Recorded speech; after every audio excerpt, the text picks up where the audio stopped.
गुरुर्ब्रह्मा गुरुर्विष्णु गुरुर्देवो महेश्वरः।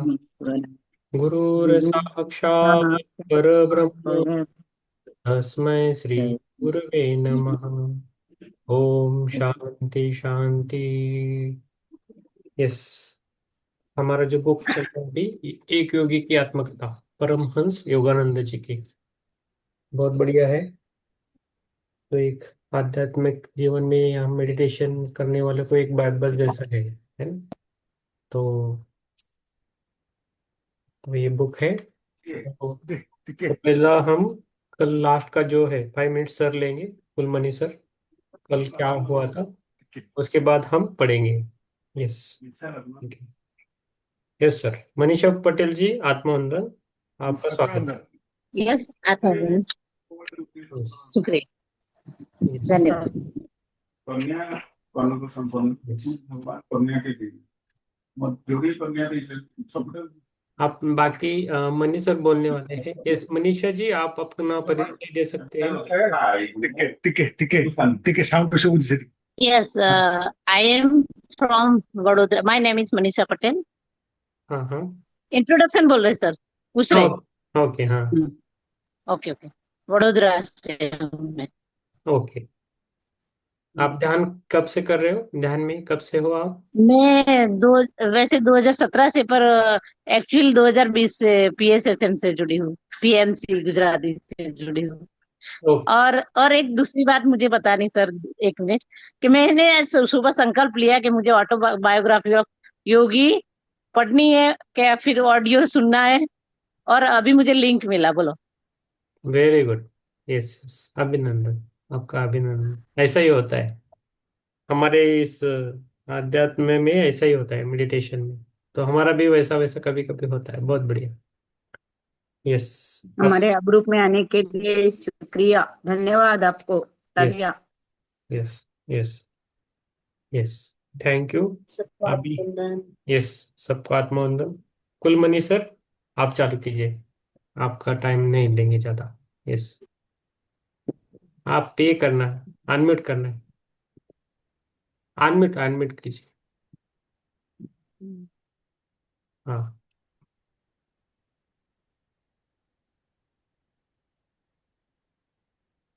यस, आत्मवंदन। सबको सबको आत्मबंधन। Yes sir. हम यहीं पर यहीं से था हम्म, जब आ, बोलिए sir.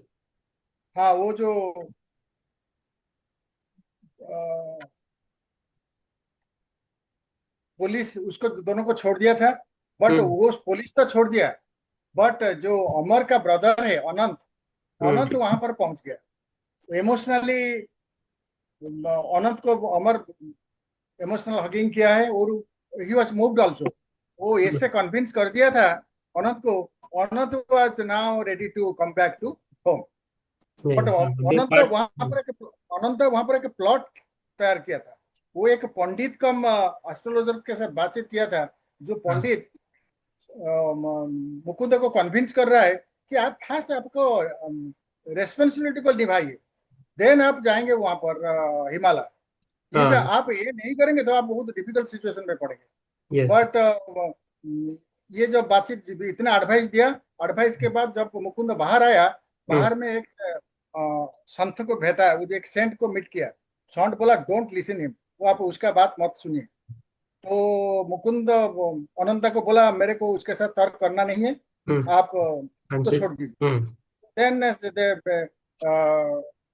they come back, they finally return to Calcutta. On the way Ananta को मुकुंद बोला कि आपको कैसे पता चला कि हम ऐसे ये जगह जा रहा है। वो हम्म बोला जब अमर को स्कूल छोड़ के आया था, उसका वन ऑफ हिज फ्रेंड उसको देख दिया था, कोचबन बोल के उसका नाम। एंड जो वो हम्म जब परचेज कर रहा था यूरोपियन ड्रेस, वो भी देख लिया था। हम्म सो द्वारका जी द्वारका उसका कैसे फ्रेंड के साथ भी वो बातचीत किया था। वो हम्म सब इंफॉर्मेशन मिलने के बाद कि वो रेलवे ऑफिसर को फोन किया था, तार किया था कि कोई ऐसे 3 आदमी को देखें तो उसको स्टॉप कर देंगे, so till his arrival. So finally वो जब जतिन दा उसके साथ आ रहा था, मुकुंद बोल रहा था हम जब जाएंगे हिमालय, हिमालय का गुफा में बैठेंगे, मेडिटेशन करेंगे, एट द टाइम स्नेक्स आएंगे, टाइगर्स आएंगे, and कुछ नहीं वो करेंगे। पर तो जतिन दा फियरफुली, वो भय से वो स्टेशन से चला गया था। तो ये अनंत उसको एक बार इनवाइट किया था और डिनर के लिए, बट पुलिस स्टेशन को ले गया था। पुलिस स्टेशन में अनंता बोला, ये सब बोला, और डिटेल उसका प्लानिंग बता दिया था। वही अनंत जो जतिंदा से सब प्लान सुन के ये आया था, आके उसको लेके गया। Final they reach Calcutta. उसका मुकुंद का फादर बोला कि फर्स्ट कंप्लीट करो सेकेंडरी हाई स्कूल, देन आप जो करेंगे करेंगे। बट उसका फादर उसको हेल्प किया, प्रणवानंद एक स्वामी को उसके लिए अरेंज कर दिया, उसका स्पिरिचुअल नॉलेज एक्सपेंशन करने। जब फॉर्चुनेटली वो इतना फॉर्चुनेट था हमारा मुकुंद, कि वो एक्चुअली प्रणवदा भी, केवलानंद जी भी लाहरी महाशय का शिष्य था। वो इतना इतना इम्पेकेबल स्पिरिचुअल विजडम था, उसको लाहरी महाशय भी ऋषि बोल के बुला रहा था, और उसका ना सब उसको शास्त्रीय महाशय बोल के बुला रहा था। तो वो सब कैसे उसके साथ 10 वर्ष स्पेंड किया है, और कैसे वो लाहरी माँ से क्या क्या सीखा है, वो सब बोला है। वो बोला है नीचे एक रूम में जब वो पद्मा प्यार में बैठ रहा था, एट दैट टाइम जो बोल रहा था ये अमृत बाणी था। उसका जो शिष्य सोच रहा था, उसका प्रॉब्लम वो सॉल्व कर रहा था। और एक्चुअली जो महानंद है, परमानंद है, वहां पर उस हर शिष्य वहां से रियलाइज कर रहा था। वो कोई वो बुक लिखा नहीं है, वो एक कि किसका टिप्पणी की वो सब अनुवाद भी नहीं किया है, बट वो उसका माइंड एक डिवाइन लाइब्रेरी है। Each word and every thought उसका फुल ऑफ डिवाइन विजडम था। वो सब जितना डिसिपल था सबका इच्छा पूर्ण माने कंप्लीट हो रहा था। वो एक एग्जाम्पल दे रहा था, एक रामू बोल के उसके एक ब्लाइंड डिसिपल, वो प्रणमानंद जी, केवलानंद जी उसको बोला कि आप थोड़ा हमारा जो गुरु है वो तो भगवान है, वो उसको क्यों अप्रोच नहीं कर रहा है। रामू गुरु को अप्रोच किया। वो अप्रोच करने के बाद वो बोला कि आप एक, मैं तो मेरा कुछ पावर नहीं है, आप एक काम करो। उसका ओनली फोरहेड के ऊपर वो दोनों हाथ रख दिया था। वो बोला आप यहाँ पर कॉन्सेंट्रेट करके 7 डेज लॉर्ड राम का नाम रिसाइट करो, 7 डेज के बाद आएंगे बनारस। एक्चुअली वो वही किया, द इम्पॉसिबल टेक्स प्लेस। वो दुनिया को देखा, दुनिया को देखा, दुनिया को देखा। सो गुरु जी ऐसा, ऐसे तरह कितना चमत्कार काम किया है, ऐसे कोई कुछ नहीं, इसका कोई ठिकाना नहीं। सो ऐसे गुरु लाहरी महेश्वर है। और ये भी मुकुंदा बहुत फॉर्चुनेट है, इसी टाइप का गुरु उसके पास में मिल गया। इतना तक है। Thank you. Yes, thank you sir. Yes, तो आज जो सर ने समरी बताई वो चौथा पार्ट था, उसका नाम था हिमालय की और मेरे पलायन में बाधा। राइट। यस सर, आप है ना कल से पार्ट कौन सा है उसका नाम बोलना है, तो मैं बाकी। चैप्टर चैप्टर, अच्छा राइट, हाँ, कल से पहले से बोल। हम राइट सभी सीख रहे हैं सर, हम सभी सीख रहे हैं। Right right right. तो मेरे आज मॉर्निंग सपने में मैंने एक देखा कि लायन का हेड था और बाकी शरीर मानव का था। ओके। और मेरे सपने में अर्ली मॉर्निंग ये भी आए थे, मनोहर पर्रिकर जी आए थे, हमारे गोवा के ये एक्स चीफ मिनिस्टर आए थे। ठीक है प्रकाश जी, ठीक है मैं म्यूट करता हूँ, तो म्यूट करके रखिए। तो चालू करेंगे प्रकरण पांचवा, गंध बाबा के चमत्कारी प्रदर्शन। एक नोटबुक भी रखो आपके पास, तो एक तो अंडरलाइन करो बुक में, नहीं तो नोटबुक में लिखो। एक दोनों में से एक करना है। अंशु जी का स्वागत है हमारे ग्रुप में बहुत दिनों के बाद। तो ओके, ठीक है, ओके। गंध बाबा के चमत्कारी प्रदर्शन। इस संसार में हर वस्तु की एक विशेष ऋतु और हर काम का एक समय होता है। अपने मन को सांत्वना देने के लिए सोलोमन का ये ज्ञान उस समय मुझे प्राप्त नहीं था। घर से बाहर जहां कहीं भी मैं घूमने जाता, मेरी आंखें अपने इर्द गिर्द में लिए नियत गुरु को ढूंढती रहती, परंतु मेरी हाई स्कूल की पढ़ाई पूर्ण होने तक मेरे उनसे भेंट न हो सकी। अमर के साथ हिमालय की और पलायन और श्री युक्तेश्वर जी के मेरे जीवन में आगमन के महान दिवस के बीच 2 वर्ष व्यतीत हो गए। इस बीच में अनेक साधु संतों से मिला। गंध बाबा, बाग स्वामी, नागेंद्रनाथ भांदुड़ी, मास्टर महाशय और विश्वविख्यात बंगाली वैज्ञानिक जगदीश चंद्र बोस। गंध बाबा के साथ मेरी भेंट की 2 भूमिकाएं थी। इनमें से एक सामंजस्यपूर्ण थी और दूसरी विनोदपूर्ण। ईश्वर सरल है, अन्य सब कुछ जटिल है। प्रकृति के सापेक्ष जगत में निरपेक्ष मूल्यों की आशा मत करो। जब मैं मंदिर में काली माता की मूर्ति के सामने मौन खड़ा था, तब ये दार्शनिक निष्कर्ष कोमल स्वर में मेरे कानों में प्रविष्ट हुआ। पलटकर मैंने देखा तो मेरे समक्ष एक लंबे कद का व्यक्ति खड़ा था, जिसके कपड़ों से या उनके अभाव से ऐसा लगता था कि वो कोई परिवारजक साधु था। ओके, मेरा हो गया पढ़ के।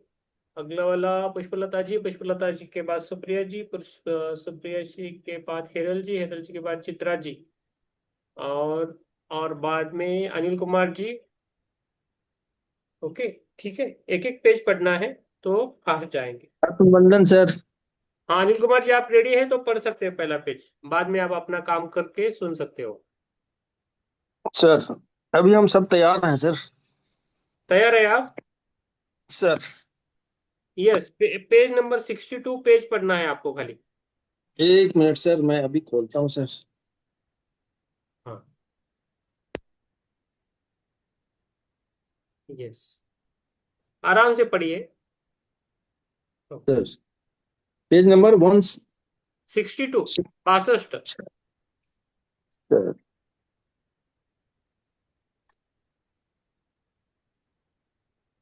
मिला क्या? मिला सर। हाँ चलो पढ़िए। आपने सचमुच मेरे विचारों के संभ्रम को जान लिया। मैं कृतज्ञता पूर्वक मुस्कुराया। प्रकृति के कल्याणकर और भयंकर रूपों की उलझन, जिनका प्रतीक काली है, ने मुझसे अधिक बुद्धिमान लोगों को भी असमंजस में डाल दिया है। बहुत ही कम लोग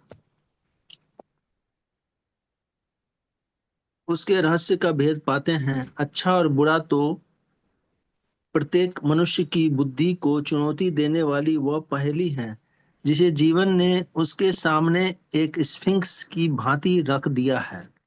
इस पहेली को सुलझाने का कोई प्रयास भी किए बिना अधिकांश लोग अपने मृत्यु के रूप में इसका दंड भर देते हैं। यह दंड आज भी उतना ही लागू होता है जितना थीबस के दिनों में था। कभी कभार एकाध अत्यंत उच्च व्यक्तित्व पराजय अस्वीकार कर देता है। द्वैत की माया से वह अद्वैत का अविभाजित सत्य खींच लेता है। आपके शब्दों में दृढ़ विश्वास दिखता है महाराज। ज्ञान प्राप्ति के तीव्र दुखदायी मार्ग अत्यंत अर्थात सत्यनिष्ठ आत्म परीक्षण का मैंने दीर्घकाल तक अभ्यास किया है। आत्म परीक्षण या अपने विचारों पर निरंतर निर्मम दृष्टि रखना एक कठोर और झकझोरने वाला अनुभव है। यह बलवान से बलवान अहंकार को भी चूर चूर कर देता है, परंतु सच्चा आत्मविश्लेषण गणित के नियमों की भांति सिद्ध पुरुष उत्पन्न करने का कार्य करता है। अपने विचारों से अति प्रेम एवं व्यक्तिगत मान्यताओं में दृढ़ता का मार्ग अहंकारियों का निर्माण करता है जो ईश्वर और सृष्टि की अपने ढंग से व्याख्या करना अपना अधिकार समझते हैं। ऐसी अहंकार युक्त मौलिकता के सामने तो सत्य निश्चित ही विनम्रता पूर्वक पीछे हट जाता है। मैंने कहा, मुझे इस चर्चा में आनंद आ रहा था। मनुष्य जब तक अपने दुराग्रहों से मुक्त नहीं हो जाता, तब जब तक वह किसी शाश्वत सत्य को नहीं समझ सकता। शताब्दियों से जमा हो रहे कीचड़ में सना मानवीय मन असंख्य सांसारिक माया भ्रमों से व्याप्त घृणाजनक जीवन से भरपूर है। यहाँ युद्ध क्षेत्र की भीषण लड़ाई भी फीकी पड़ जाती है जब मनुष्य पहली बार अपने अंतः शत्रुओं का विरोध करता है। ये कोई साधारण मरने वाले शत्रु नहीं है जिन्हें सुसज्जित सेनाओं की सहायता से काबू में किया जा सके। विषाक्त प्राणघातक अस्त्रों से सुसज्जित ये सर्वव्यापी अविराम कार्य करने वाले अंध्र वासनाओं के सिपाही मनुष्य का नींद में भी पीछा करते हुए हम सबको धराशायी कर देने का अवसर खोजते रहते हैं। विचारहीन है वह मनुष्य जो सर्वसामान्य नियति के आगे आत्मसमर्पण कर अपने आदर्शों का गला घोंट देता है। क्या उसे नपुंसक निष्प्राण मानव जाति पर कलंक के अतिरिक्त और कुछ कहा जा सकता है? पूज्यवर, क्या यानी हो विभ्रांत गया सर। कर्तव्य विमूढ़ सर आपको हो गया सर, एक ही पेज पढ़ना है। कंटिन्यू पैराग्राफ खत्म करने के लिए हम जो करने के लिए बोलते हैं। थैंक यू, अच्छा सर? करा आपने सर। और कल से आप कैमरा ऑन करके पढ़ना है, सभी को कैमरा ऑन करके पढ़ना है। खाली वो ज्योति जी है उनको नहीं होता है। ज्योति जी और हमारे इधर माधुरी जी है, वो कैमरा ऑन। कैमरा ऑन कर दिया सर। हाँ अभी ठीक है। तो पढ़ते वक्त तो करना ही है, और सेशन में कब कैमरा ऑन रखा तो अच्छा रहता है, तो समझ में आता है क्या चल रहा है क्या नहीं। मीन्स और हम भी वो थोड़ा सिंसियरली अटेंड होता है सेशन। Sir, yes. ओके। अभी पुष्पलता मैम जो पहला आया आया है उनको हम पहली बार देते हैं। ओके, तो आपके लिए आपका फैमिली नहीं है इसलिए हम आपको बीच में देते हैं। ठीक है, फैमिली आने के बाद आपको भी नियम के अनुसार ही मिलेगा। Yes, Pushpalata ma'am, thank you.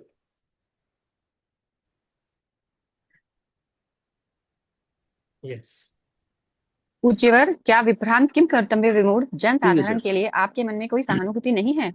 साधु महाराज पल भर के लिए चुप रहे, फिर सीधा उत्तर देना टाल कर बोले, अदृश्य ईश्वर जो सारे सद्गुणों का भंडार है और दृश्यमान मनुष्य जिसमें प्रायः एक भी सद्गुण नजर नहीं आता, इन दोनों के एक साथ प्रेम करना प्रायः व्यक्ति को चकरा देता है, परंतु विलक्षण बुद्धि का सामर्थ्य भी कम नहीं होता।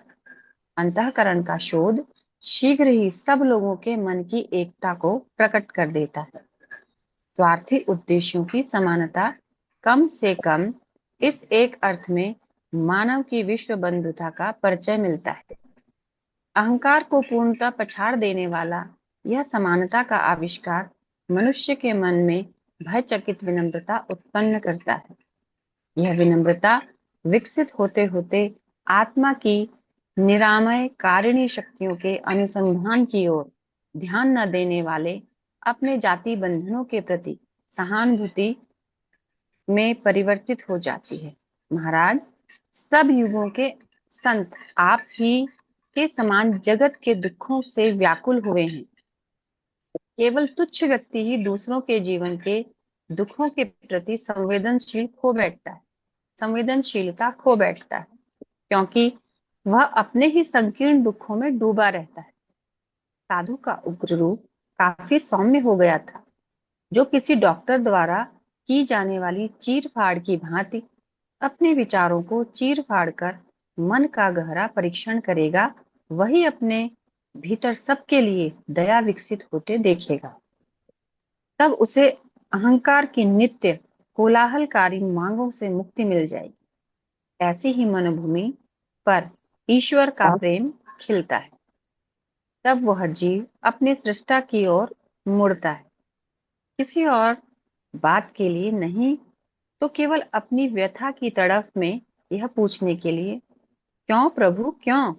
दुख के मान मर्दनकारी कोड़े खा खाकर मनुष्य अंततः उस विधाता के समक्ष पहुंच जाता है जिसका सौंदर्य मात्र ही मनुष्य को अपनी ओर आकृष्ट करने के लिए पर्याप्त है।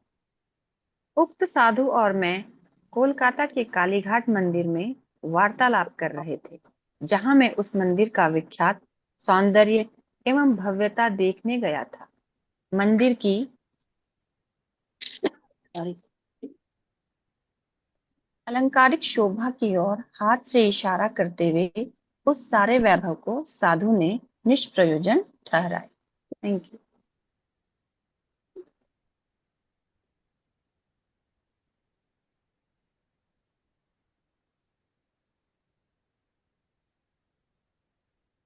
हेलो। हाँ, पेज नंबर 64। हाँ जी, अब आवाज किसकी आ रही टर्न है? है?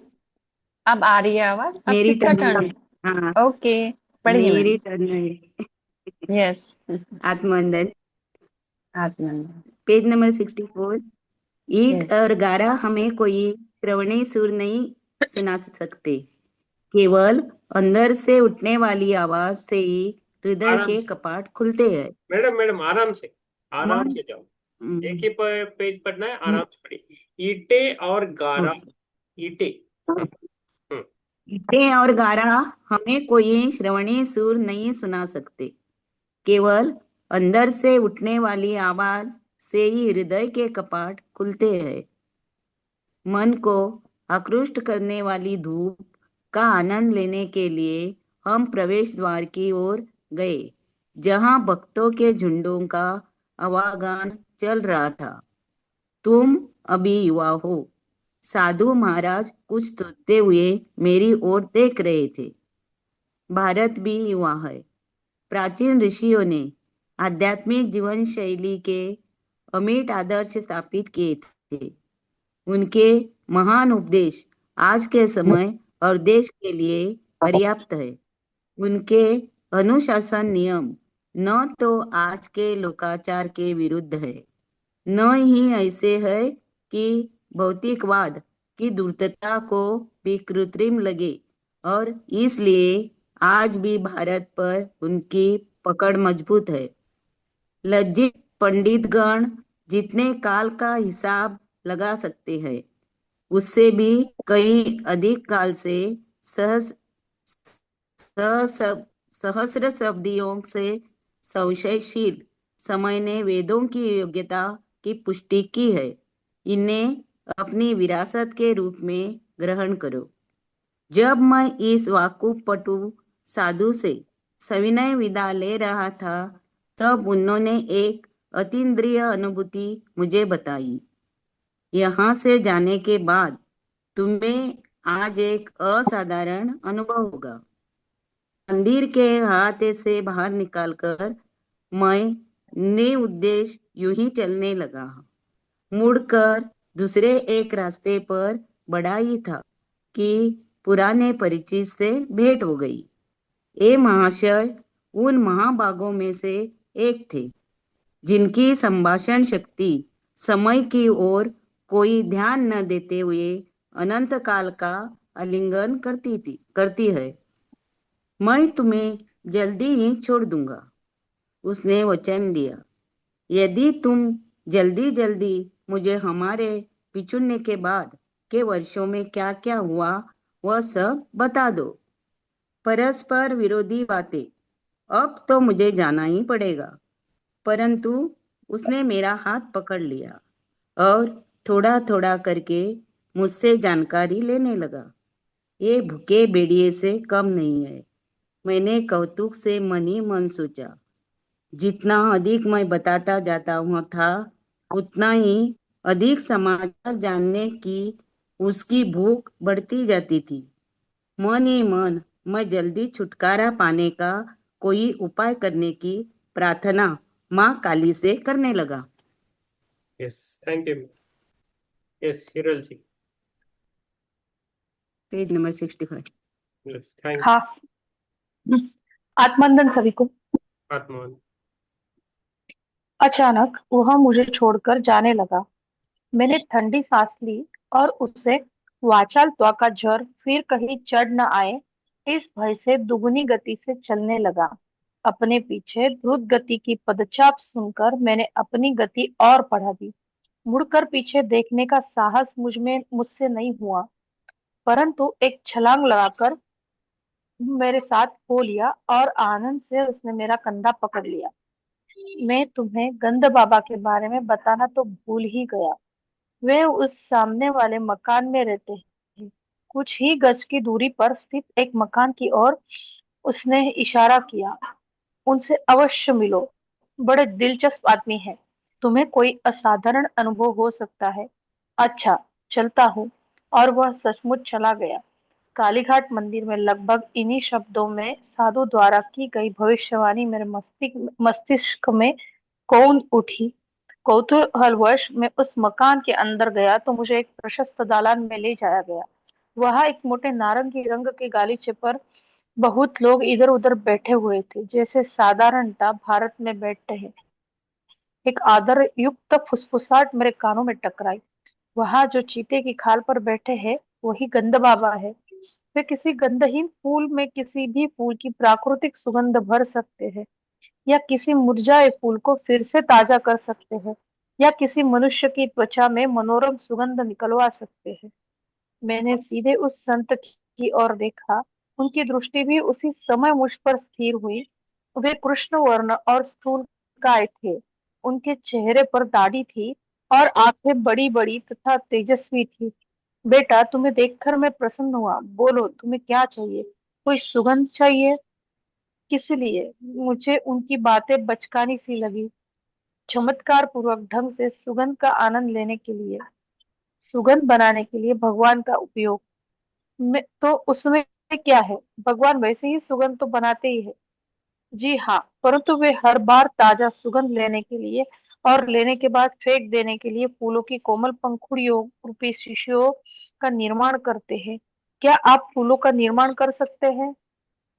Yes, thank you ma'am. Thank you sir. Yes, हाँ Chitra ma'am, page number 66। Ma'am आपका ये अनम्यूट करना है मैम। हाँ, परंतु साधारणतः मैं सुगंध ही निकालता हूँ। तब तो इनके कारखाने बंद हो जाएंगे। मेरी ओर से उन्हें अपना धंधा करते रहने की अनुमति है। मेरा अपना उद्देश्य तो केवल ईश्वर की शक्ति दिखाना है। महाराज, क्या ईश्वर की शक्ति का प्रमाण देना आवश्यक है? क्या वे सकल विश्व में सर्वत्र अपने चमत्कार नहीं कर रहे हैं कर रहे हैं परंतु उनकी अनंत सृजनात्मक विविधता में से कुछ तो सृजनात्मकता हमें भी प्रकट करनी चाहिए। यह सिद्धि प्राप्त करने में आपका कितना समय लगा? 12 वर्ष। दैवी शक्ति से केवल सुगंध बनाने के लिए?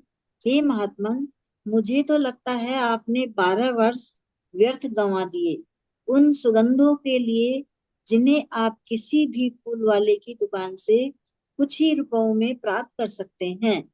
फूलों की सुगंध उनके साथ ही चली जाती है, मृत्यु के साथ भी सुगंध चली जाती है। मैं किसी ऐसी सुगंध की कामना क्यों करूं जो केवल शरीर को सुख देती है? दार्शनिक महाशय, तुमने मेरे मन को प्रसन्न कर दिया। अब अपना दाहिना हाथ आगे बढ़ाओ।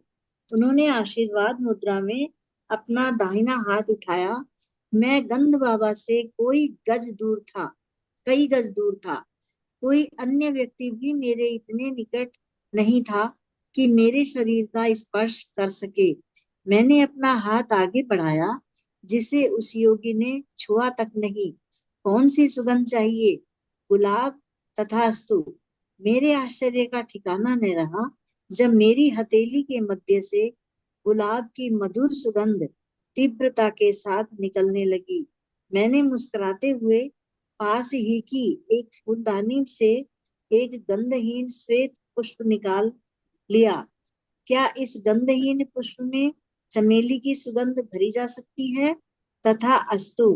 यस, तत्क्षण उस फूल से हो गया मैम, मैम हो गया। Yes, thank you ma'am. अभी है स्मिता जी, हम सही जा रहे हैं राइट? स्मिता जी पढ़ रही, पेज नंबर 67। कैमरा ऑन करना, नहीं इंटरनेट का प्रॉब्लम है तो आप देखिए।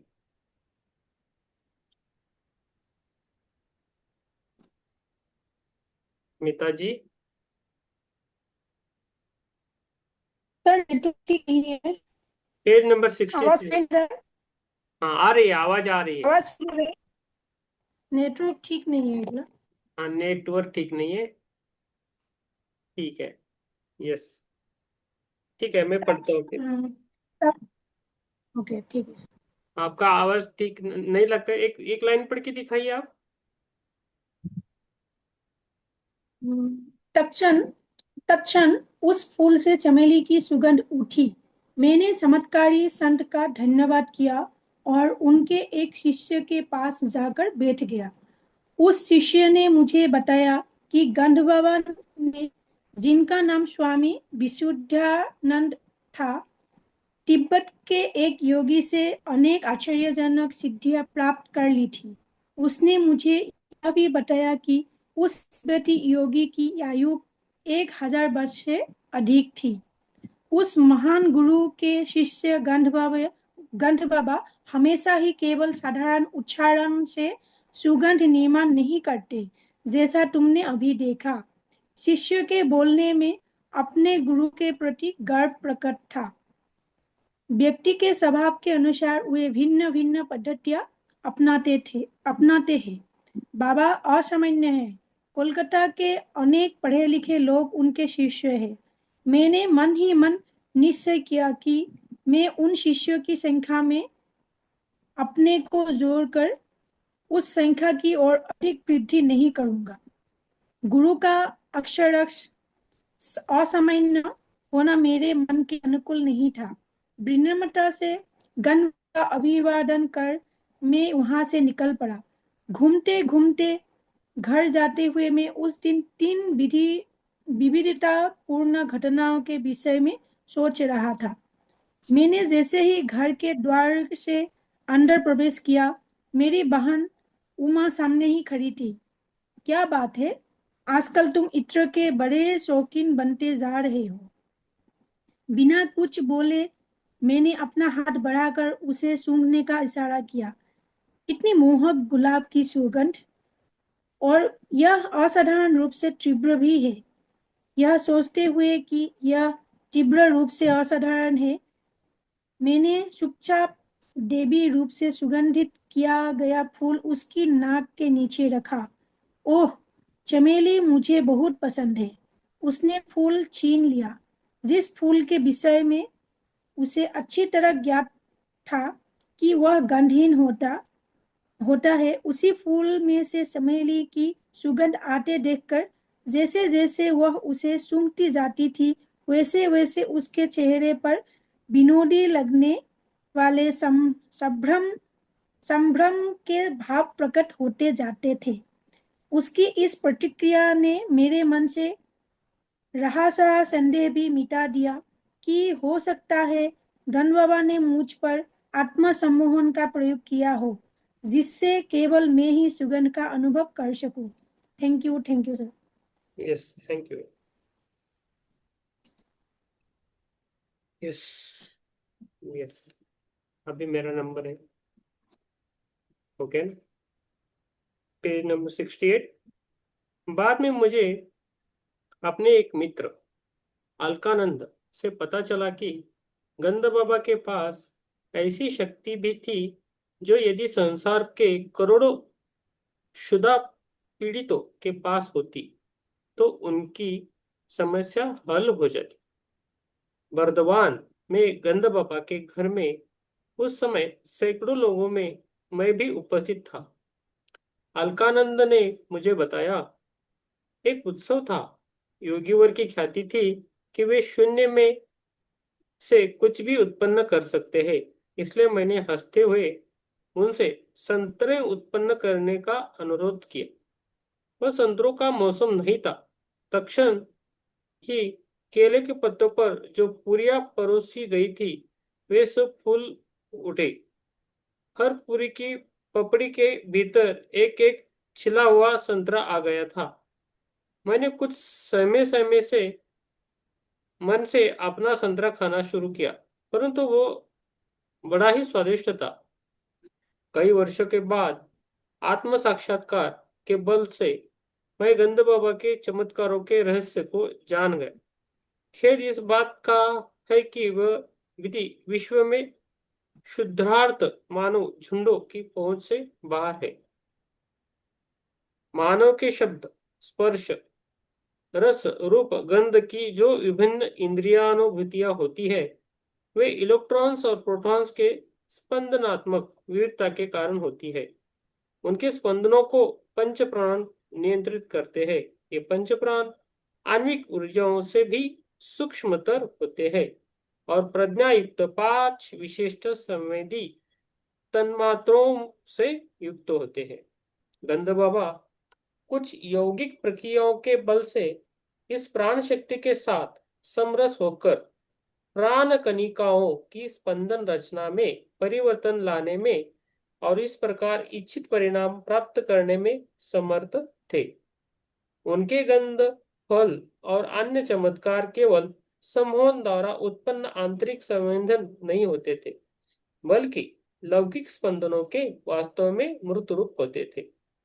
सम्मोहन विद्या को डॉक्टरी द्वारा छोटी छोटी शस्त्रक्रियाओं में उन लोगों पर प्रयुक्त किया गया है जिनके लिए बेहोशी की दवाएं खतरनाक हो सकती है, परंतु जिन पर बार बार सम्मोहन का प्रयोग किया जाता है उनके लिए एक हानिकारक होता है। इसका हानिकारक मनोवैज्ञानिक परिणाम कालांतर में मस्तिष्क की कोशिकाओं की रचना में गड़बड़ उत्पन्न कर देता है। सम्मोहन दूसरे के चेतना के क्षेत्र में अनाधिकार प्रवेश है। इसके अस्थायी आभासों में और ईश्वरानुभूति संपन्न पुरुषों द्वारा किए गए चमत्कारों में कोई समानता नहीं है। ईश्वर में जागृत हुए सच्चे संत नित्य सृजन करने वाले उस विराट स्वप्न दृष्टा के साथ इच्छा को मिलाकर इस स्वप्न सृष्टि में परिवर्तन करते हैं। तो सत्य नित्य सृजन करने वाले उस विराट स्वप्न दृष्टा के साथ इच्छा को मिलाकर इस स्वप्न सृष्टि में परिवर्तन करते हैं। तो ये हमने लास्ट बुक में लिखा था। ठीक है, हम अभी बात नहीं करेंगे। अनिल कुमार जी है? अनिल कुमार जी, यस, अनिल कुमार जी आप ये पेज पढ़िए, पेज नंबर 69 खत्म कीजिए। सर ये सर कहाँ से? गंध बाबा से? हाँ, गंध बाबा। यस। गंध बाबा जैसे चमत्कारों का प्रदर्शन करते थे वैसे चमत्कार दिखाने से लोग आकर्षित तो होते हैं, परंतु आध्यात्मिक दृष्टि से उनका कोई लाभ नहीं होता। मनोरंजन के अतिरिक्त उनका कोई प्रयोजन नहीं होता। अतः ईश्वर की यथार्थ खोज से ये साधक को पथच्युत कर देते हैं। असाधारण शक्तियों के आडंबरपूर्ण प्रदर्शन की सिद्धजनों ने निंदा की है। फारस के संत अबू सईद ने जल, हवा और अंतरिक्ष पर अपनी चमत्कारी शक्तियों की सत्ता का अभिमान करने वाले कुछ फकीरों का उपहास किया था। मेढक भी पानी में आराम से रह सकता है। अबू सईद ने सौम्यता से उपहास करते हुए कहा था, चील कौवे आसानी से हवा में उड़ सकते हैं। शैतान पूर्व में भी है और पश्चिम में भी।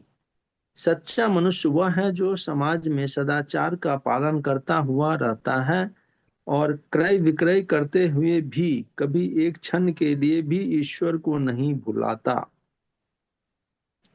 एक अन्य अवसर पर इस महान फारसी संत ने धार्मिक जीवन के विषय में अपना मत इस प्रकार व्यक्त किया था, अपने दिमाग में जो कुछ है उसे निकाल देना। स्वार्थनिष्ठ इच्छा का आकांक्षाएं, हाथ में जो कुछ है उसका मुक्त रूप से दान करना, आपत्तियों के आघात से कभी भी विचलित नहीं होना। न तो काली घाट के निष्प्रिय महात्मा और न तिब्बत से प्रशिक्षित योगी ही मेरी गुरु प्राप्ति की तीव्र इच्छा को संतुष्ट कर सकें। किसी का आध्यात्मिक स्तर पहचानने में मेरे हृदय को शिक्षित करने की आवश्यकता नहीं थी। जब किसी सचमुच उदात्त व्यक्तित्व का सामना होता, तब वह धन्य धन्य कर उठता।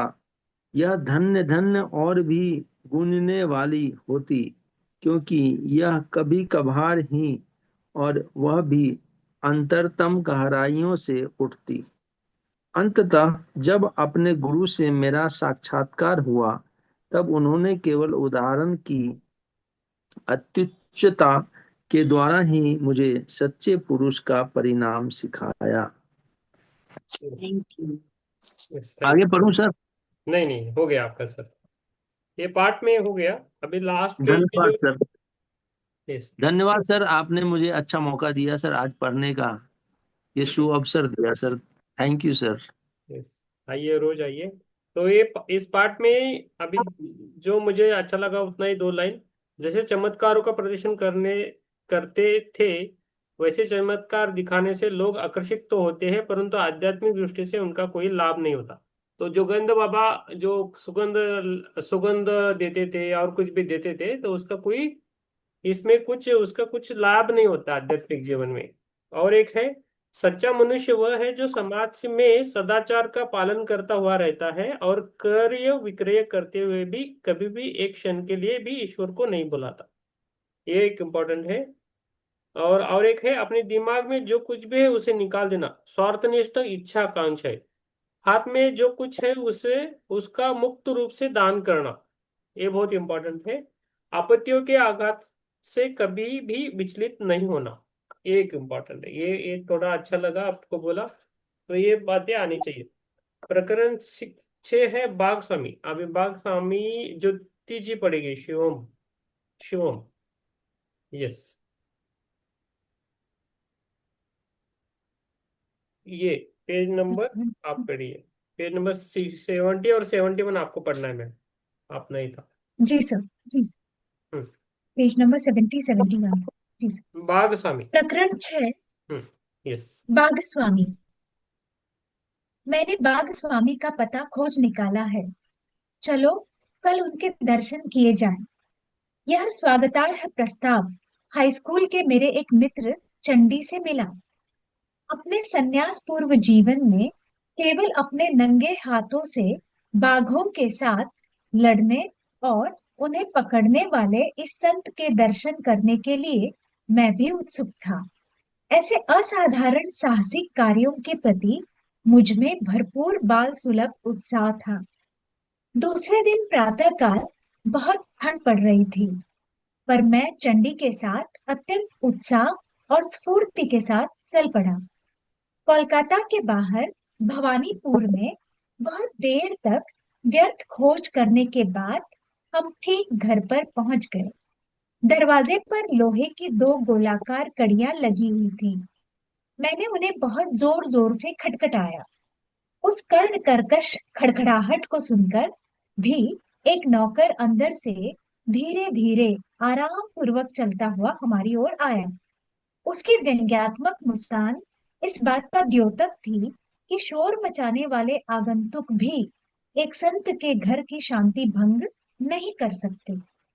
उसकी मौन भर्त्सना को हमने अनुभव किया, पर बैठक में आने के लिए आमंत्रित किए जाने पर चंडी और मैं उसके प्रति कृतज्ञ थे। वहां लंबी प्रतीक्षा हम लोगों के मन में शंका कुशंकाएं उत्पन्न करने लगी। सत्य की खोज करने वाले के लिए भारत का अलिखित नियम है धैर्य। संत महात्मा कभी कभी जानबूझकर दर्शनार्थी की उत्सुकता की परीक्षा ले सकते हैं। पाश्चात्य डॉक्टर और दंत चिकित्सक इस मनोवैज्ञानिक कूटनीति का भरपूर प्रयोग करते हैं। अंततः नौकर द्वारा बुलाए जाने पर चंडी और मैं एक शयन कक्ष में गए। वहां सुविख्यात सोहम स्वामी अपने पलंग पर बैठे हुए थे। उनके भीमकाय शरीर को देखकर हम दोनों के मन पर अद्भुत प्रभाव पड़ा। आंखें फाड़े हम अवाक उनकी ओर देखते रहे। वैसी विशाल छाती और फुटबॉल की तरह बाजुएं हमने पहले कभी नहीं देखी थी। अत्यंत मजबूत भरी गर्दन पर स्वामी जी का उग्र दिखने वाला परंतु शांत मुखमंडल, मूछ, दाढ़ी और झूलते केशों से सुशोभित था। उनकी काली आंखों में कबूतर एवं बाघ समान गुणों का मिला जुला संकेत चमक रहा था। दृढ़ मांसल कटि प्रदेश को देखकर पहने हुए एक व्याघ्र चर्म के अतिरिक्त उनके शरीर पर और कोई कपड़ा नहीं था। घेर कर था। मैं पुनः यह वाक्य पढ़ती हूँ। दृढ़ मांसल कटि प्रदेश को घेर कर पहने हुए एक व्याघ्र चर्म के अतिरिक्त उनके शरीर पर और कोई कपड़ा नहीं था। जब हमारी वाक शक्ति लौट आई तब बाघों के साथ लड़ने में उनकी वीरता के प्रति आदर युक्त विस्मय प्रकट करते हुए मैंने उनका अभिवादन किया। क्या आप कृपा करके हमें यह नहीं बताएंगे कि वन्य पशुओं में सबसे भयंकर रॉयल बंगाल टाइगर को केवल अपने हाथों से परास्त करना कैसे संभव है? मेरे बच्चों, बाघों के साथ लड़ना मेरे लिए कुछ भी नहीं है। आवश्यकता पड़ने पर मैं आज भी वह कर सकता हूँ। वे बच्चों के समान खिलखिलाकर हंसे।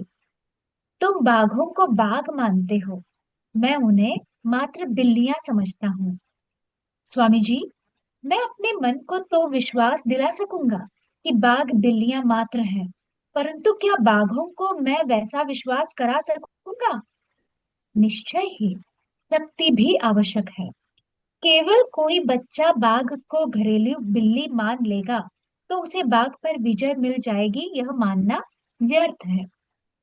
मेरे शक्तिशाली हाथ शस्त्र के रूप में पर्याप्त हैं।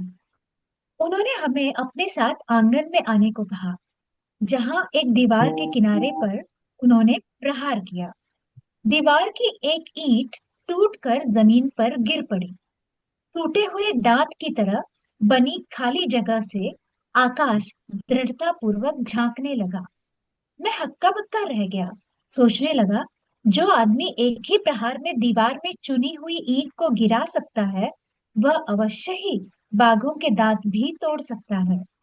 अनेक लोगों में मेरे समान शारीरिक शक्ति होती है, परंतु फिर भी उनमें दृढ़ आत्मविश्वास का अभाव होता है। जो शरीर से तो बलिष्ठ होते हैं, परंतु मन से नहीं।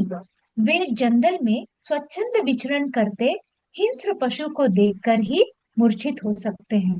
प्राकृतिक परिस्थितियों में वास करने वाला और अपने हिंसक स्वभाव के अनुसार जीने वाला बॅलेट वाले हैं. सुप्रियाजी, तुम्ही म्यूट करत जावा, तुमचा आवाज येतोय दुसऱ्यांना. आता मी म्यूट केलं ते. ठीक आहे सुप्रियाजी, झालं हे. सर, यह अनुच्छेद पूरा करूं या रुक जाऊं सर? नहीं, ये पूरा कर मीन्स खाली पैराग्राफ पूरा कीजिए. जंगल में स्वच्छंद जी सर, जी सर। प्राकृतिक परिस्थितियों में वास करने वाला और अपने मूल हिंसक स्वभाव के अनुसार जीने वाला बाघ सर्कस के अफीम खिलाए हुए बाघ से अत्यंत भिन्न होता है। Yes, thank you ma'am. जी सर, धन्यवाद सर. धन्यवाद. पुष्पलता मैम, बढ़िया. Yes sir.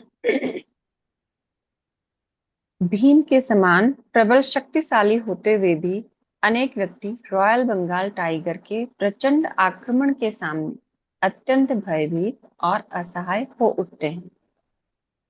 इस प्रकार बाघ मनुष्य को उसके ही मन की कल्पना में एक साधारण बिल्ली की भयभीत अवस्था के समान स्थिति में डाल देता है, परंतु जिस मनुष्य में यथावत बलिष्ठ शरीर के साथ साथ अत्यंत दृढ़ निश्चय हो, वह इस परिस्थिति को भी बाघ पर ही उलट सकता है और उसे यह मानने पर विवश कर सकता है कि वह एक बिल्ली के समान ही आत्मरक्षा में असमर्थ है।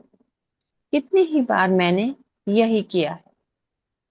मैं यह मानने के लिए पूर्णतः तैयार था कि मेरे समक्ष उपस्थित अति शक्तिशाली पुरुष बाघ को बिल्ली के रूप में रूपांतरित करने में समर्थ थे।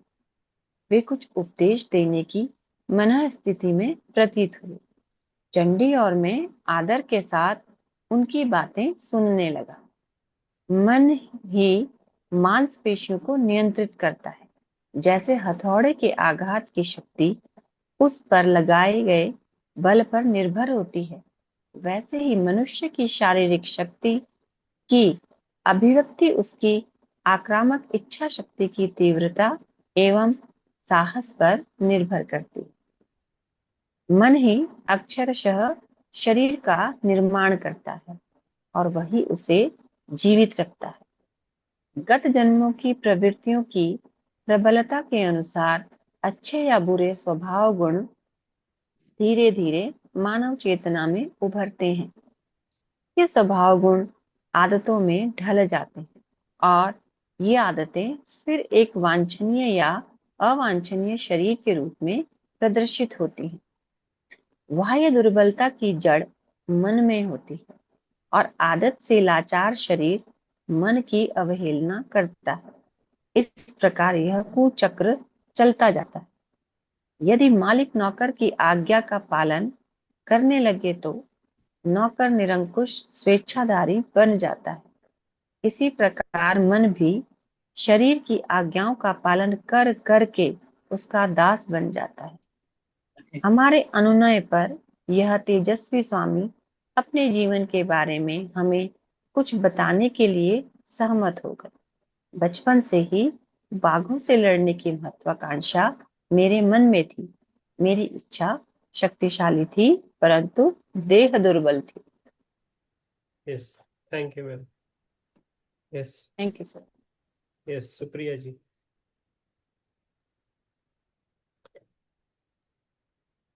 Yes, page number 73। हम्म। मेरे मुंह से आश्चर्योद्गार फूट पड़ा।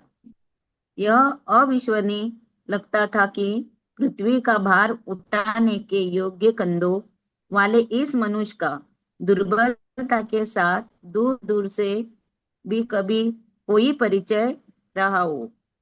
स्वास्थ्य और शक्ति के चिंतन में अध्यम दृढ़ता द्वारा ही मैंने इस बाधा को दूर करने में सफलता प्राप्त की। इस प्रभावशाली मानसिक शक्ति की प्रशंसा करने का कारण और भी बढ़ जाता है क्योंकि मैंने देखा है कि रॉयल बंगाल टाइगर को पराजित करने वाली वस्तुतः यही शक्ति थी। स्वामी जी, क्या आपको लगता है कि मैं भी कभी बाघों के साथ लड़ पाऊंगा? यह पहला और अंतिम अवसर था जब यह विचित्र महत्वाकांक्षा मेरे मन में उठी। हाँ, वे मुस्कुरा रहे थे। परंतु बाघ अनेक प्रकार के होते हैं। कुछ मनुष्य की इच्छा वासनाओं के जंगल में घूमते हैं। पशुओं को अपने प्रहार से बेहोश कर देने से कोई आध्यात्मिक लाभ नहीं होता। उससे अच्छा यह है कि अपने अंतर में घूमते उन बाघों को पराजित किया जाए। स्वामी जी, क्या आप हमें बताएंगे कि आप ईश्वर बाघों को वश में करते करते ईश्वर वासनाओं को वश में कैसे करने लग गए? बाघ स्वामी मौन हो गए। अतीत के दृश्यों को निहारने का प्रयास करती उनकी दृष्टि सुदूर कहीं लग गई। मैंने झांप लिया कि उनके मन में मेरे अनुरोध को स्वीकार करे या न करे, इस पर थोड़ी उथल पुथल चल रही थी। अंत में मन ही मन स्वीकार करके वे मुस्कुरा उठे। जब मेरी कीर्ति चरम बिंदु पर पहुंच गई तब मुझे गर्व का नशा चढ़ गया। मैंने तय किया कि मैं न केवल बाघों से लड़ूंगा बल्कि लोगों के सामने उनके विविध कर्तव्य भी कराऊंगा। मेरी महत्वाकांक्षा ही यह बन गई कि मैं इस पशु को पालतू जानवरों की तरह बर्ताव करने पर विवश करूंगा। मैं सार्वजनिक रूप से अपने कर्तव्य दिखाने लगा और उसमें मिलने वाली सफलता से मुझे खुशी भी होने लगी। एक दिन शाम को मेरे पिताजी अत्यंत चिंतातुर मनस्थिति में मेरे कमरे में आए। बेटा, मैं तुम्हें सावधान करने आया हूँ। कर्म की चलती चक्की से उत्पन्न होकर आने वाले अमंगलों से मैं तुम्हें बचाना चाहता हूँ। Yes, thank you. Thank you. Yes, तो नेक्स्ट हिरल जी। हिरल जी है क्या? क्या आप भाग्यवादी है पिताजी? अंधविश्वास से क्या मेरी गतिविधियां के शक्तिशाली प्रभाव को अवरुद्ध होने देना चाहिए? मैं भाग्यवादी नहीं हूँ बेटा, परंतु पवित्र शास्त्रों में कहे गए प्रतिफल नियम में मेरा विश्वास है। जंगल परिवार में मुझे तुम्हारे विरुद्ध आक्रोश व्याप्त है। जंगल परिवार में तुम्हारे विरुद्ध आक्रोश व्याप्त है। यह आक्रोश कभी भी तुम्हारी जान के लिए खतरा बनकर सामने आ सकता है। पिताजी, आप मुझे आश्चर्य में डालते हैं। भाग क्या होते हैं आप अच्छी तरह जानते हैं। सुंदर परंतु निर्दयी। कौन जाने मेरे प्रहार उनके ठोस बुद्धि में शायद कुछ उदारता के विचार भर सके। उन्हें सभ्य शिष्टाचार सिखाने के लिए ही मैं जंगल विद्यालय का प्रधानाध्यापक बना हूँ। पिताजी, आप मुझे बाघों को पालने वाला बाघ पालक माने, बाघ हत्यारा नहीं। मेरे ये सत्कर्म मेरा अनिष्ट कैसे कर सकते हैं? मैं आपसे प्रार्थना करता हूँ कि आप मुझे अपने जीवन का मार्ग बदलने की आज्ञा न दे। चंडी और मैं ही ध्यान पूर्वक सुन रहे थे और अतीत में इस धर्म संकट को समझ रहे थे। भारत में कोई संतान अपने माता पिता की इच्छा का अनादर नहीं करती। वाक स्वामी आगे कहते गए। निर्विकार मौन में पिताजी ने मेरा स्पष्टीकरण सुना। तदुपरांत उन्होंने गंभीरता पूर्वक एक रहस्योद्घाटन किया। बेटा, तुम मुझे एक संत की अमंगल सूचक भविष्यवाणी दोहराने पर विवश कर रहे हो। कल जब मैं बरामदे में बैठकर नित्य की भांति अपना ध्यान कर रहा था, तब वे मेरे पास आए। मित्रवर, मैं आपके युद्ध प्रिय बेटे के लिए एक संदेश लेकर आया हूँ। उससे कहिए कि वह अपनी बर्बर गतिविधियां बंद कर दे, अन्यथा वाक के साथ उसकी अगली लड़ाई में अनेक दुसाध्य घाव होंगे, जिसे 6 महीनों तक वो मरणासन्न अवस्था में पड़ा रहेगा। तब वो अपना पुराना मार्ग छोड़कर सन्यासी बन जाएगा। इस कहानी का मुझ पर कोई प्रभाव नहीं पड़ा। मैंने यही माना कि पिताजी किसी भ्रांति ग्रासित कट्टरवादी की भ्रांति का शिकार हो गए हैं। यह कहते हुए बाघ स्वामी के हाव भाव इतने अधीर और ऐसे थे मानो अपनी मूर्खता पर उन्हें क्रोध आ रहा हो। काफी देर तक वे गंभीर मुद्रा में मौन बैठे रहे, जैसे वह हमारी उपस्थिति का कोई भान न हो। फिर उन्होंने अकस्मात ही अपनी कहानी आगे शुरू की। इस बार उनकी आवाज में नरमी आ गई। Yes, thank you. यस, अभी है चित्रा जी मैम। एक ही मिनट है बस। हाँ, पढ़िए मैम, पढ़िए आप। पिताजी की यस, पढ़िए। पिताजी की चेतावनी के कुछ ही दिन बाद मैं राजधानी कूच बिहार गया। प्राकृतिक सौंदर्य से भरा यह प्रदेश मेरे लिए नया था और मैं सुखप्रद परिवर्तन की आशा कर रहा था। जैसा हर जगह सदा ही होता था, यहाँ भी सैकड़ों पर मेरे पीछे पीछे उत्सुक लोगों की भीड़ चलती रहती थी। उसकी फुसफुसाहट के कुछ अंश कभी कभी मुझे सुनाई पड़ते थे। यह वही आदमी है जो जंगली बाघों के साथ लड़ता है। उसके भी पैर हैं यह पेड़ के तने। उसका चेहरा तो देखो, वह स्वयं बाघों के राजा का अवतार मालूम होता है। तुम तो जानते ही हो, गांव के नटखट छोकरे किस प्रकार ताजा समाचार पत्र का काम करते हैं और किस गति से महिलाओं की मौखिक जन सूचना प्रणाली इस घर से उस घर समाचार पहुंचाती है। कुछ ही घंटों में मेरी वहां उपस्थिति से सारे शहर में खलबली मच गई। संध्या के समय मैं चुपचाप आराम कर रहा था कि घोड़ों की टापों की ध्वनि सुनाई दी। मैं जिस घर में रुका था उसी के सामने आकर वह ध्वनि रुक गई। लंबे कद के पगड़ीधारी पुलिस सिपाहियों का एक दल अंदर घुस आया। मैं अवाक रह गया। मैंने सोचा इन पुलिस वालों के लिए कुछ भी संभव है। कहीं वे मेरे लिए पूर्णतया अगम्य किसी बात पर मेरी खिंचाई करने तो नहीं आए हैं, परंतु उन्होंने अपने सामान्य व्यवहार के विपरीत अत्यंत विनय के साथ मेरा अभिवादन किया। आदरणीय महोदय, कूच बिहार के युवराज की ओर से आपका स्वागत करने के लिए हमें भेजा गया है। उन्होंने कल प्रातःकाल आपको अपने राज प्रसाद में पधारने का आमंत्रण भेजा है। मैं थोड़ी देर इस पर सोचता रहा।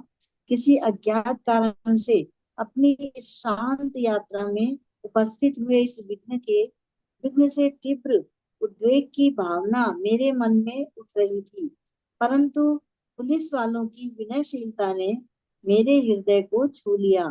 मैंने निमंत्रण स्वीकार किया। दूसरे दिन जिस दासोचित विनम्रता और खुशमद के साथ मुझे अपने द्वार से 4 घोड़े जुते हुए शाही कोच तक ले जाया गया, उसे देखकर मैं चकित रह गया। एक सेवक तीव्र धूप से मुझे बचाने के लिए एक अलंकृत छाता मेरे ऊपर पकड़े खड़ा रहा। नगर और उनके बाहर के वन क्षेत्र में से सुखद कोच सवारी करते हुए मुझे बड़ा मजा आ रहा था। युवराज स्वयं मेरा स्वागत करने के लिए राजप्रासाद के सिंहासन पर उपस्थित थे।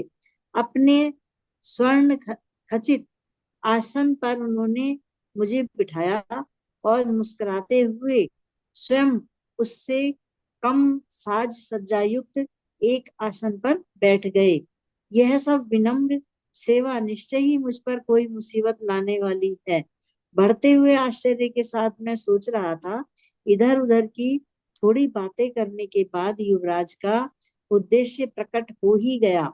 मेरे नगर में अफवाह फैली हुई है कि आप केवल अपने नंगे हाथों से जंगली बाघों के साथ लड़ सकते हैं।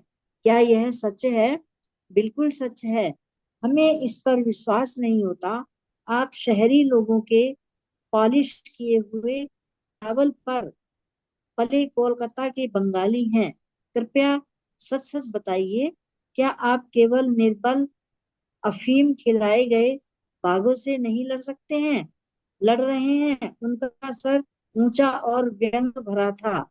उसके बोलने के ढंग में उनके प्रांत की शैली की झलक थी। उनके उस अपमानजनक प्रश्न का उत्तर देना मैंने आवश्यक नहीं समझा। हम हाल ही में पकड़े गए अपने बाघ राजा बेगम के साथ लड़ने की आपको चुनौती देते हैं। यदि आप उनका सफलतापूर्वक सामना कर सकें और उन्हें जंजीर से बांधकर चेतन अवस्था में उनके पिंजरे से बाहर निकाल सकें, तो वह रॉयल बंगाल टाइगर आपका हो जाएगा। इसके अतिरिक्त सहस्राब्दी रुपए रुपए अन्य कई उपहार भी आपको मिलेंगे। और यदि आपने उससे लड़ना अस्वीकार कर दिया, तो हम अपने पूरे राज्य में आपको पाखंडी घोषित कर देंगे। उनके उद्धत शब्द गोलियों की बौछार के समान मुझे लग गए। मैंने गुस्से से उनकी शर्तें स्वीकार कर ली। उत्तेजना में आसन से उठ खड़े हुए युवक निष्ठुर मुस्कान के साथ वापस बैठ गए। उनकी वह मुस्कान देखकर मुझे उन रोमन सम्राटों की याद आई जिन्हें ईसाइयों को हिंस्र पशुओं के साथ लड़ाने में आनंद आता था। युवराज ने आगे कहा, आपकी लड़ाई आज से 1 सप्ताह बाद होगी। हमें खेद है कि हम लड़ाई से पहले बाघ को देखने की अनुमति आपको नहीं दे सकते। युवराज को यस यस कई मैम, यह हो गया भय मैम, 2 पेजेस हो गया। Half continue. यस। यस। कहानी कहानी है ना, ये थोड़ी सी वो दी है उसकी। हाँ यस। हाँ, खाली स्मिता जी बच गई है, स्मिता जी को पढ़ने दे तो हो गया। स्मिता जी आप पढ़ सकते हो, 1 पेज हो गया, फिर आपको रुकना है बाद में। हाँ,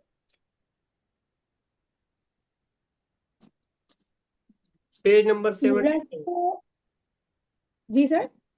पेज नंबर 77। हाँ, वही तो। हाँ। युवराज को कहीं यह भय तो नहीं था कि मैं बाघ पर सम्मोहन विद्या का प्रयोग करूंगा या उसे अफीम खिलाने का प्रयास करूंगा। मैं नहीं जानता। मैं राजप्रसाद से चल पड़ा। मजे की बात यह थी कि अब की बार न तो राज सत्र था और न ही वह साज सज्जा युक्त कोच। अगले सप्ताह भर में मैं आगामी अग्नि परीक्षा के लिए अपने मन और शरीर दोनों को विधिवत तैयार करता रहा। अपने नौकर द्वारा मुझे विलक्षण कहानियां सुनने को मिल रही थी। पिताजी के पास संत ने जो भीषण भविष्यवाणी की थी, वह किसी प्रकार लोगों में फैल गई और फैलते फैलते बढ़ती गई। अनेक भोले भाले ग्रामीणों का विश्वास था कि एक दुष्ट आत्मा ने देवताओं के शाप के कारण बाघ का जन्म लिया था, जो रात को विभिन्न आसुरी रूप धारण करती है, परंतु दिन दिन में फिर से बाघ बनकर रहती है। लोगों का अनुमान था कि वह यही आसुरी बाघ है जिसे मेरा गर्भ हनन करने के लिए भेजा गया है। एक अन्य कल्पना यह थी कि बाघों की अपने देवता से की गई प्रार्थनाओं का उत्तर राजा बेगम के रूप में आ गया है। समग्र व्याघ्र जाति के लिए इतना हानिकारक ठहरे, इस दृष्ट दोपाये को मुझे दंडित करने के लिए उसे नियत किया गया है। एक लोम दंत विहीन मानव नक्त दंत युक्त शक्तिशाली पादयुक्त बाघ को चुनौती देने का दुस्साहस करे। लोग यह भी कह रहे थे कि सभी अपमानित बाघों के देश ने मिलकर इतना जोर पकड़ लिया है कि बाघों का मान मर्दन करने वाले इस अभिमानी पुरुष का पतन कराने के लिए वह जोर अब सूक्ष्म नियमों को कार्यान्वित कर रहा है। मेरे नौकर ने मुझे आगे बताया कि युवराज स्वयं मानव और पशु के बीच होने वाले इस दंड के व्यवस्थापन का कार्यभार संभाल रहे थे। उन्होंने स्वयं अपनी देखरेख में हजारों लोगों के बैठने योग्य एक ऐसे विशाल तंबू का निर्माण कराया जो आंधी तूफान में भी सुरक्षित खड़ा रह सके। उस तंबू के मध्य में लोहे के एक विशाल पिंजरे में राजा बेगम को रखा गया था। इस पिंजरे के बाहर सुरक्षा का एक और घेरा था। राजा बेगम निरंतर खून जमा देने वाली भयंकर गर्जनाएं करता जा रहा था। उसकी शुद्धाग्नि और क्रोधाग्नि दोनों को भड़काने के लिए उसे बहुत कम खाना दिया जा रहा था। शायद युवराज को आशा थी कि मैं उसका पुरस्कार स्वरूप भोजन बनूंगा। डंका बजा बजा कर नगर और आसपास के इलाकों में इस अद्वितीय दंड की जो घोषणा की जा रही थी, उससे सुनकर लोगों ने भारी संख्या में उत्सुकता पूर्वक टिकटें खरीदी। दंड के दिन चीटी की कमी के कारण ची, ची, सॉरी सीटों के कमी के कारण सैकड़ों लोगों को लौटा दिया गया। कोई लोग तंबू की दरारों में से अंदर घुस आए या गैलरी के नीचे जहां भी जगह मिली वही खड़े हो गए। Thank you yes, sir. Thank you. सही है। Pushpalata ma'am, yes sir. नहीं, पुष्पलता मैम और स्मिता जी और ज्योति जी, उनका सरल जाता है, सुनते ही समझ में आता है। सुप्रिया जी, चित्रा जी और हिरल जी, आप तीनों को भी भावनापूर्वक थोड़ा पढ़ना चाहिए। आप थोड़ा तैयारी कीजिए। आप पढ़ते अच्छा हो, फास्ट पढ़ते हो। सुप्रिया जी भी बहुत फास्ट पढ़ती है, चित्रा जी भी फास्ट पढ़ती है। टेरर जी को थोड़ा तैयारी करना पड़ेगा। आपको ये ट्रेनिंग है ऐसा समझ के लीजिए। और मुझे भी कुछ बोलना है तो बोल सकते हो, ऐसा कुछ नहीं है। ठीक है। आपकी और अच्छे आप पढ़ेंगे तो सब सुनेंगे। आप किधर भी जाओ, कुछ स्वाध्याय लोगे तो बहुत अच्छा रहेगा आपके लिए। और मनी सर के लिए भी तालियां होनी चाहिए। वो बहुत अच्छा लेके आते हैं सब कुछ। बहुत बढ़िया। यस, और सभी इधर बहुत अच्छा है। ओके। और सभी हम सकारात्मक भाव से चलेंगे आगे। कोई किसी को, मैं जनरलाइज बोलता हूँ।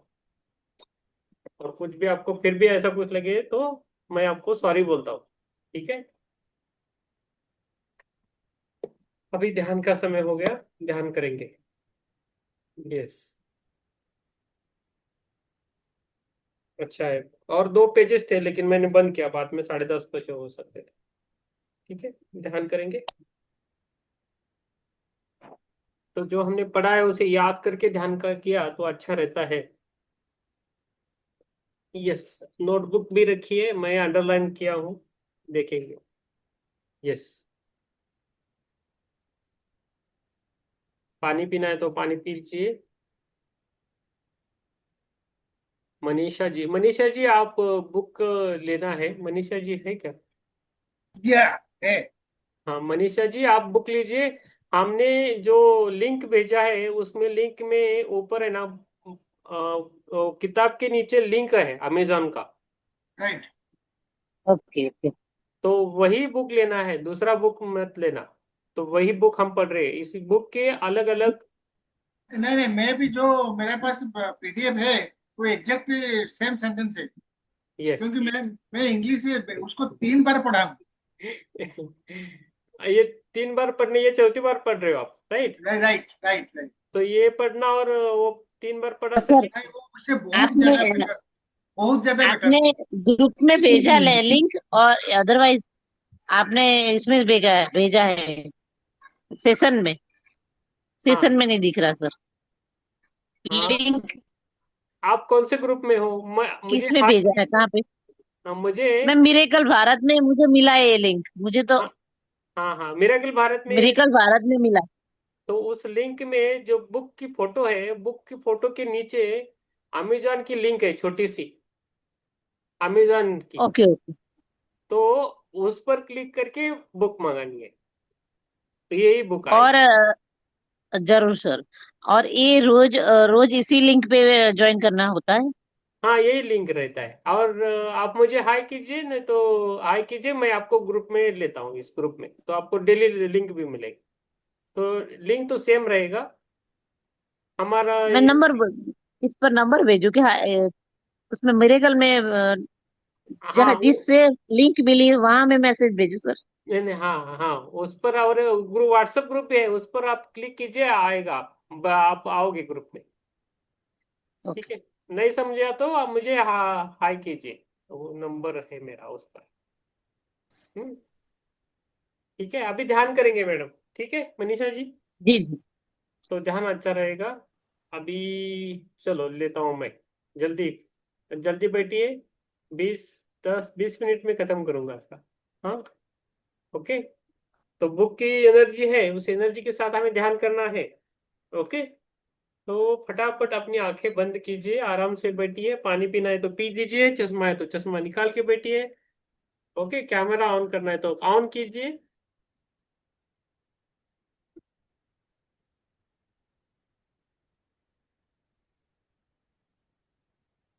मिता जी आप कैमरा ऑन कर सकते हो, अभी बोलना नहीं है आपको। यस।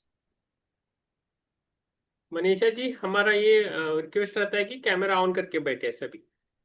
मैं तो बैठा हूँ कैमरा ऑन करके। यस, आप तो बहुत बढ़िया है सर। यस। यस। चलो बैठिए आराम से। सुशीला जी। ओके। आंखों को बंद करना है।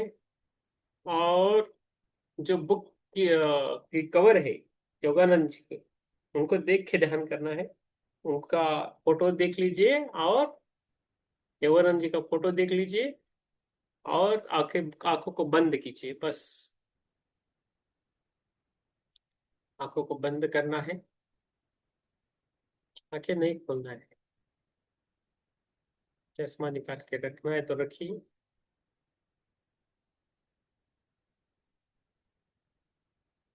श्वास को लेना है और छोड़ना है 3 बार।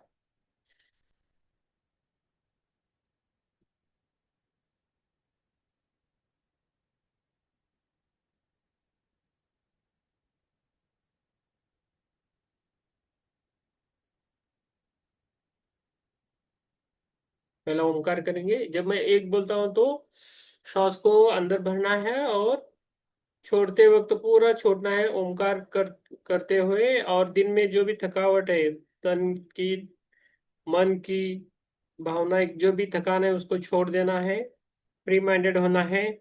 उसके बाद हम श्वास को जब लेते हैं छोड़ते उसकी आवाज आती है देखना है छोड़ते वक्त तो कहाँ कहाँ से हमारी जो नाक से बाहर आती है हवा अंदर से, तो कहाँ कहाँ लगती है उसे भी हमें देखना है। ओके, श्वास को एक बार लीजिए और छोड़ दीजिए। एक, ओ,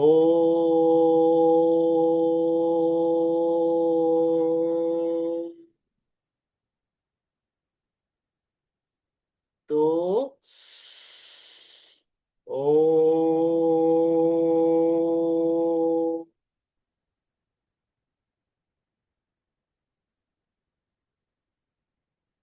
तीन, ओ,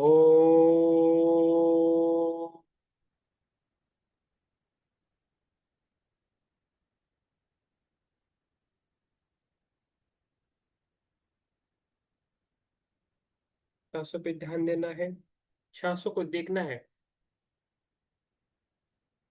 और जब श्वास लेते हैं अंदर और छोड़ते हुए तब कहाँ कहाँ से आवाज आती है देखना है श्वास की।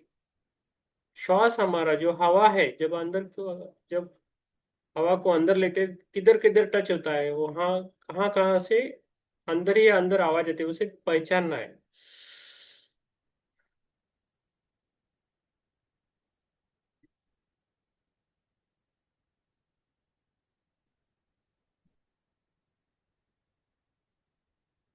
पूरा ध्यान हमारा श्वासों पे रहना चाहिए।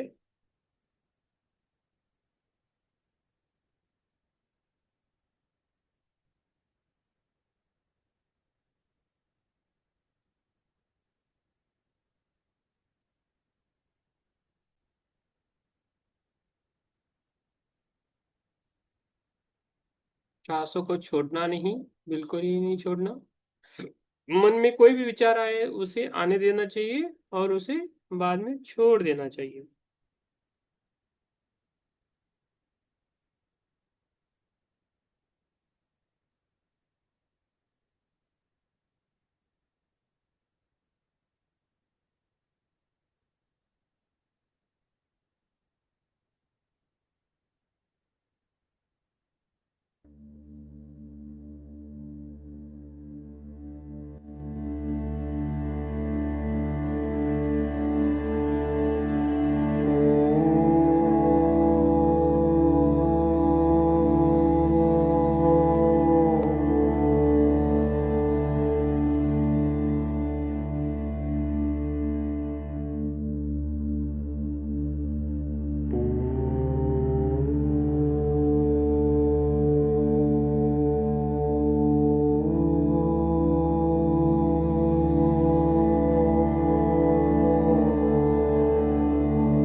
साथ रहना है हमें।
म्यूजिक चाइनीज है, चाइनीज म्यूजिक है।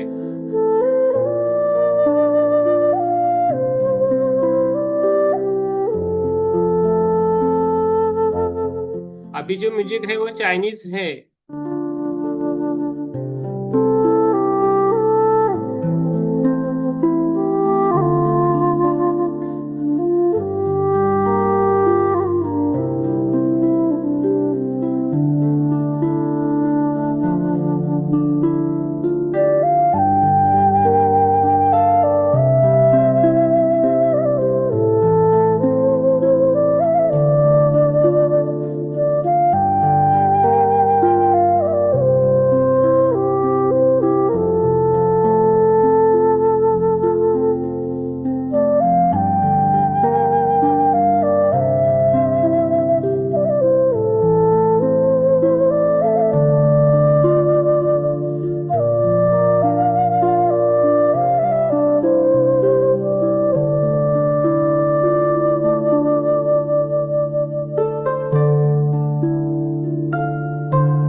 आत्मवंदन। धन्यवाद। हम सभी को धन्यवाद देना है। पहले खुद को धन्यवाद देना है, खुद के शरीर को, बाद में सबको, बाद में हमारी सांसों को, उसके बाद हमारे माता पिता को धन्यवाद देना है, बाकी सब बाद में गुरुजन, हमारा समाज, बाकी सभी लोगों को धन्यवाद देना है। मित्र को भी धन्यवाद देना है, शत्रुओं को भी धन्यवाद देना है। उनके बदौलत जो भी अब हम यहाँ हैं, उनके कारण हो, तो सबको धन्यवाद। पंच महाभूतों को धन्यवाद, पृथ्वी माता को धन्यवाद, अग्निदेव को धन्यवाद, जल देव को धन्यवाद, वायु देवता, आकाश देवता, सभी को धन्यवाद। सूर्य देव, चंद्रदेव, उनको भी धन्यवाद। पूरे सृष्टि को धन्यवाद, पूरे यूनिवर्स को धन्यवाद,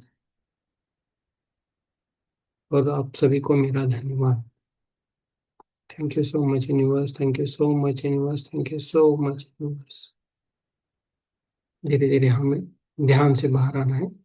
हमारे पैरों की उंगलियां हैं, उनको हल्के से हिलाना है।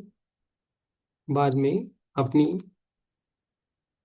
हाथ की जो उंगलियां हैं उनको भी हिलाना है, और दोनों हाथ निकाल के अपनी आंखों पे रखना है, आराम से रखना है। 5 सेकंड रखना है। 5, 4, 3, 2, 1, 0। और आराम से अपनी आंखों को अपने हाथों में खोलना है। स्मित हंस देके हल्का सा स्माइल करके हमें आंखों को खोलना है। सभी को धन्यवाद। Thank you so much. Yes, बाहर आना है। Yes, yes.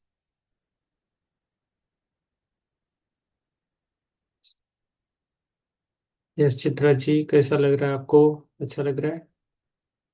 Chitra ma'am, Supriya ma'am, Kulmani sir. Yes, Kulmani sir. बहुत ही गहरा आदमी, आंखें खोली बड़ी मुश्किल से। Yes, thank you. Thank you. Thank you ma'am, thank you. Yes. यार मेरे को लगता है ये जो हमारा बुक पढ़ रहे हैं हम, इसके वजह से बहुत मैंने गहरा ध्यान हो रहा है। मैंने आप शुरू होता है और लास्ट तक कैसे चला जाता है पता नहीं चलता है। मेरे को तो लगता है मैं डिफरेंट वार्ड में था, जब आप बोला उसके बाद आया। Very good sir. ऐसा ही करना है हमें। हमारा ब्राइटनेस बढ़ रहा है, ऐसा है। धीरे धीरे हम अंधकार से निकल के प्रकाश की तरफ जा रहे हैं। राइट। ओके, वो होता। यस, सब। थैंक यू सर, आत्मवंदन ध्यान सर। बहुत अच्छा था। Yes, thank you. अभी जल्दी से ध्यान होता है। जल्दी से होता है। Yes, thank you ma'am. आपको हम कुरियर करेंगे बुक, 1-2 दिन में करेंगे, सैटरडे तक। हाँ। आपका धन्यवाद। Yes, thank you. Yes. Yes, Hiral ji, हो गया आपका ध्यान? यस। हाँ सर, ध्यान अच्छा था, गहरा था। स्टार्टिंग में मुझे कुछ ऐसे रेड कलर जैसे दिखाई दिया, जैसे वो बर्नी में रेड चिली का पाउडर रहता है ना, उसका लाल कलर कैसे आता है, वैसे कलर लाल कलर दिखाई दिया। हाँ हाँ। फिर कुछ नहीं। ओके, ठीक है, आपकी शुरुआत तो अच्छी है मैम। ओके, आराम से कीजिए, पीछे मत रहिए, हाँ। साथ में चलिए बस। ना ना आगे ना पीछे, साथ में चलिए। ओके, हो जाएगा। यस, किरण जी की मम्मी और पापा। Yes,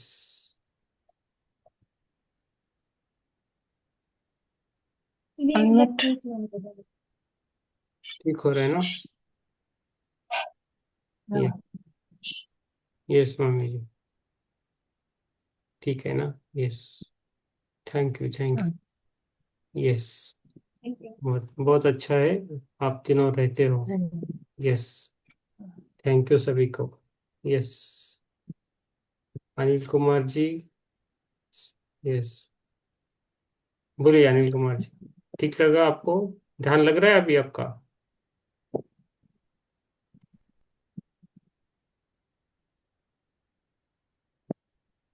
sir. यस। हाँ सर, क्या पूछ रहे हैं सर? हाँ, ध्यान हो गया आपका? ध्यान लग रहा है भाई? अभी लगता है क्या ध्यान? अब हाँ, अभी शांत होकर ऐसे बैठा था सर। हाँ, ठीक है, ठीक, धीरे धीरे लगेगा। सबके साथ रहिए, हो जाएगा। ओके। हाँ, अभी लेकिन मैं लग रहा है बिगिनर हूँ, और मुझे कोशिश करता हूँ। कई दफा आप जो ध्यान करते हैं, पता नहीं क्यों हमें नींद आ जाती है, गहरी नींद में चला जाता हूँ। हाँ, आप हमें दिन भी, पता नहीं चलता। यस, होता है, शुरुआत में होता है। आप दिन भर भी काम करते हो तो नींद इमिडिएटली लगती है, तो प्रॉब्लम नहीं, वो अच्छी है आपके लिए, ठीक है। Don't worry. चलो। यस। तो आपने एक दिन वो ध्यान कराया था ना, पित्थरों वाला। हम्म। वो मैं स्टार्टिंग में ही पता नहीं कब मुझे नींद आ गई, मुझे होश ही नहीं रहा, मैं आधा रात में उठा। ठीक है, नो प्रॉब्लम। वो वाला एक बार और कभी कराइएगा एक दिन कभी। नेक्स्ट नेक्स्ट अमावस्या को करेंगे। हम्म।